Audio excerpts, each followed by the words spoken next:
Ang mga panultihon ni Solomon, ngilaran ang Ginoo sa manikas ug timbang, apan malipay siya sa dili tikasan.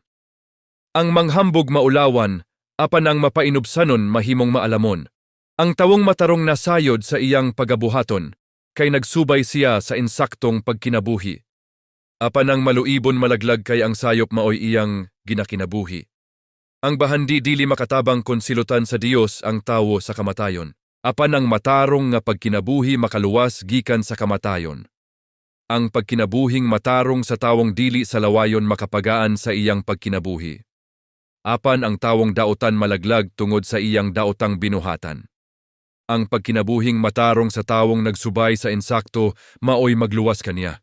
Apan ang daotang mga tinguha sa tawong maluibon maoy magsakit kaniya.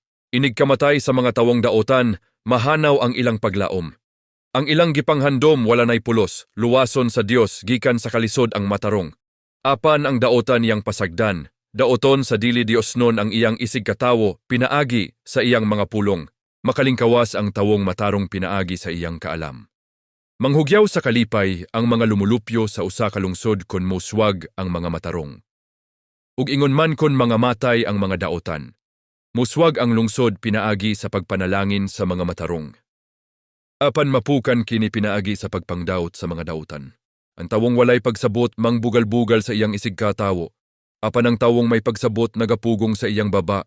Ang libakera manugilon sa sekreto. Apan ang tawong kasaligan makatago og sekreto. Mapukan ang usa ka nasod kun wala kini mga magtatambag. Apan moligon kini kon daghan ang mga magtatambag. Magka-problema ka kon moako ka nga mobayad sa utang sa uban, labi na kon dili nimo sila kaila. Busa kon dili ka gustong maproblemahan, ayaw ka na himoa. Ang babayang buotan moani og pasidungog, apan ang tawong bangis kutubra sa pagangkon ug bahandi. Ang tawong tapulan mapobre, apan ang tawong kugihan maadunahan. Kon maayo ka sa uban, makahatag kinig kaayuhan kanimo. Apan kon bangis ka, kasakit ang imong padulngan. Ang ganti sa tawong dautan lumalabay lang, apan ang buhat sa tawong matarong moani og matuod nga ganti. Ang tawong nagahimog matarong padayong mabuhi, apan ang nagahimog dautan mamatay. Ngilaran ang Ginoo sa mga tawong baliko ug utok, apan gikalipay niya ang mga tawong dili sa lawayon. Sigurado gayod nga silutan ang mga dautan, apan makalingkawas ang mga matarong. Ang katahom sa babayeng walay maayong desisyon, sama lang sa singsing nga bulawan nga anaa sa simod sa baboy.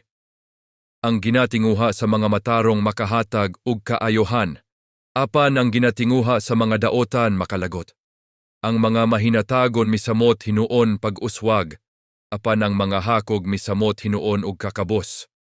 Ang tawong mahinatagon mauswag, ang tawo nga nagatabang sa uban tabangan usab. Panghimaraoton sa mga tawo ang nagatago sa iyang baligya, aron ibaligya kini kon motaas na ang presyo. Apan dinayeg ang mga tawo nga wala magtago sa ilang baligya. Ang tawong nangandoy sa maayo makakitag kaayo, apan ang tawo nga mangitag samok makasugat gayod niini. Madismaya ang tawo nga nagasalig sa iyang bahandi, apan ang matarong mauswag sa masalabong nga tanom. Ang mga buang-buang nagadala og kasamok sa panimalay og wala gayud sila'y mapanunod sa kaulahian, mahimo silang ulipon sa mga maalamon. Ang binuhatan sa tawong matarong makatabang sa uban nga mahimong motarong ug motaas ang ilang mga kinabuhi. Ug maaghat niya ang mga tawo sa iyang kaalam. Kon dinhi sa kalibutan ang mga matarong makadawat ug balos sa ilang mga binuhatan, labi na gayong balusan ang mga dautan ug mga makasasala.